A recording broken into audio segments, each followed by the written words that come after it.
The multiverse.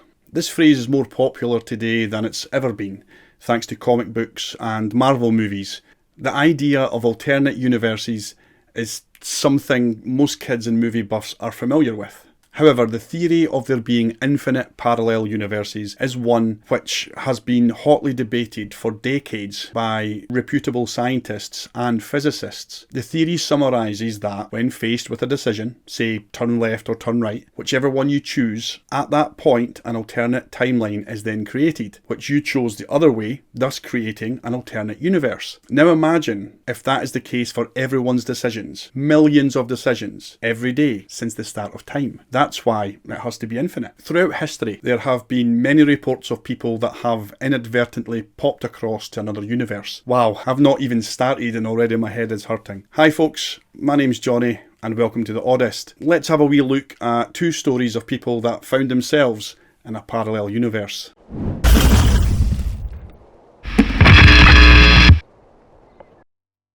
This first story has always blown my mind. I just love it, and it really gets you thinking about alternate realities and the possibility of a multiverse. On a hot summer's day in July of 1954, the customs agents working at Haneda Airport in Tokyo, Japan were having a busy but fairly straightforward working day. As the hustle of the latest incoming flight descended into the arrivals lounge, one particular passenger drew the attention of the staff there. Little did they know that they were about to be part of a worldwide mystery that to this day has never been solved. A sharp-dressed businessman arrived at the desk. Wearing a business suit, he was carrying his luggage and a small briefcase. During the small talk with the officials, although he spoke with a French accent, he spoke fluent Japanese and had said that he also spoke many other languages. He was pleasant and polite, and as such, the customs agents felt no need for suspicion. He claimed to be there for business, which all observations would certainly support the man's claim. This was until he handed over his passport. The passport certainly looked legitimate,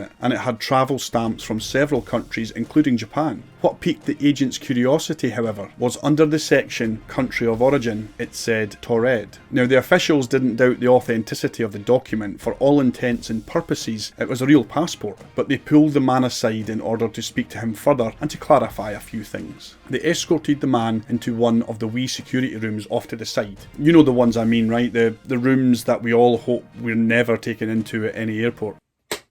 They asked him to produce any other forms of identification, which the man was only too happy to oblige. Once he did, they confirmed that the man's country of origin was Taured. The only issue, Taured doesn't exist. During the confusing conversation, the man even produced currency from his home country. The bills certainly didn't seem counterfeit, far from it, yet they seemed to be issued from this country of Taured. As the officials' confusion grew, the man sat back, relaxed, and he was just more so amused by all this. He thought this was silly.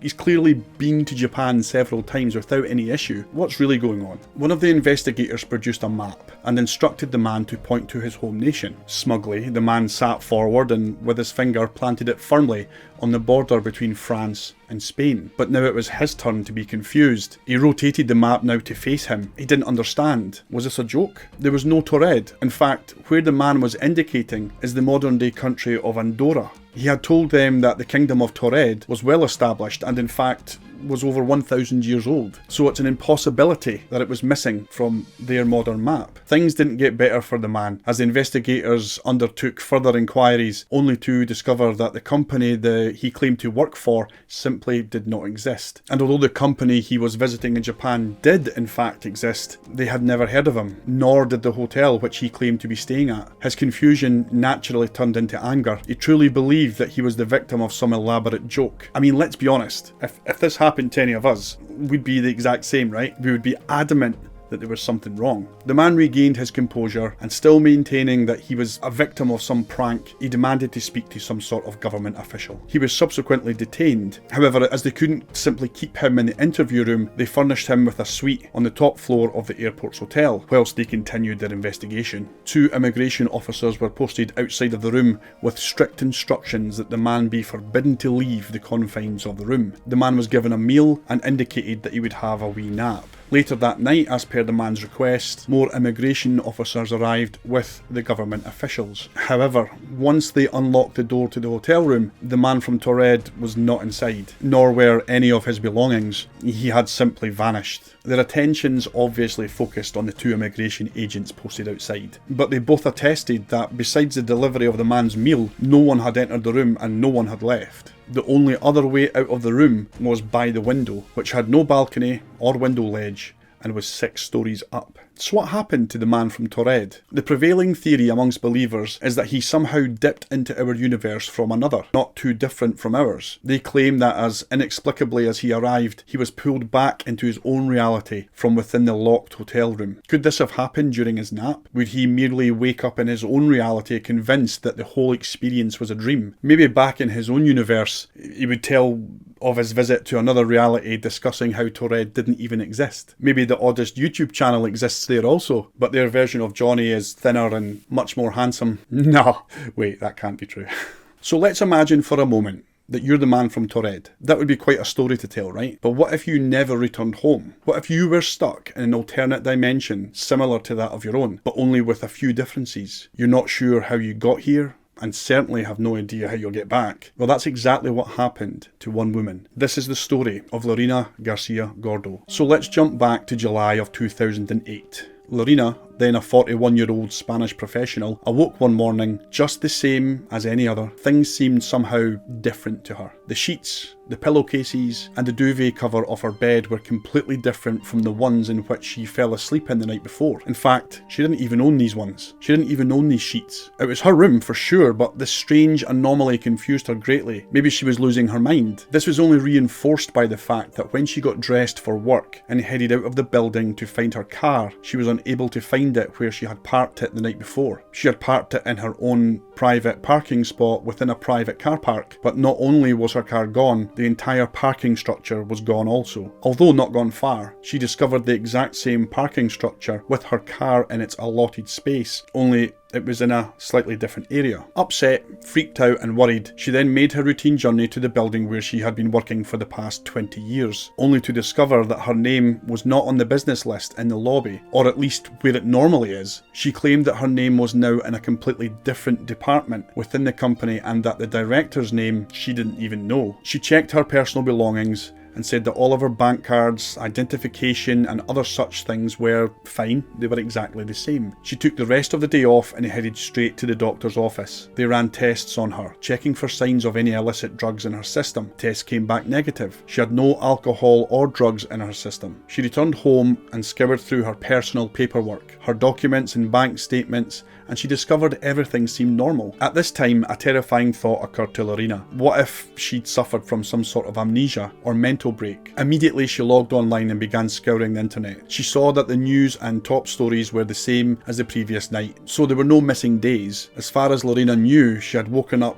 living a slightly different life. She recalls that she had split from her long-term boyfriend 7 years prior to this and started a relationship with someone else. She had been in a relationship for the past few months with her boyfriend Augustine. She cared for him and things were going well. She called him at home, only a strange voice answered his phone, stating that no Augustine lives here and no one by that name or description has lived here for at least several years. This news crushed Lorena, as she had developed a close bond with the man and even built a good friendship with his own son, only to discover that they don't exist. That's when she learned that she had never left her ex-boyfriend, that they had been together for 7 years and there was no sign of them having ever separated. Lorena didn't know what to think. What had happened to the life that she knew? What had happened to her career? Had she hallucinated all of this? Thinking she was totally losing her mind, Lorena would visit a psychiatrist in the hopes to get some answers, but after a battery of tests, she would be declared perfectly sane and of sound mind. Even her own family thought that she was going insane.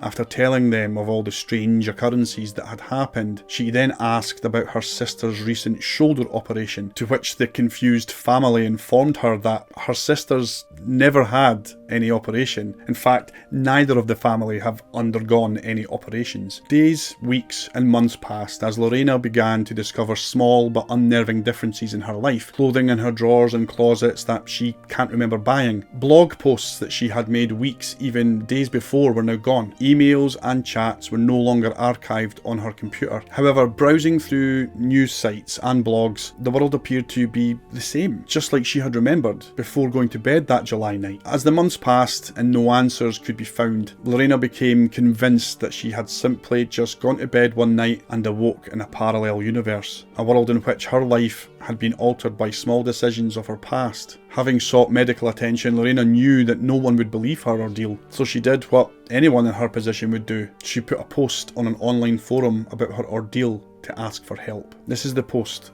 translated from Spanish. Please, if anyone has gone through something similar, please contact me. I want to know what happened to me, as no pathology can tell me what has happened to me. I've spent the last 5 months reading theories that I find online, and I'm convinced that I have jumped into an alternate reality. Some action I must have taken has changed my reality. If I did jump into a parallel universe, then why am I living in the same year? I am the same person, just minor differences in life. To explain myself better, this is like having lost the last 5 months of my life. It's like they were all just a dream.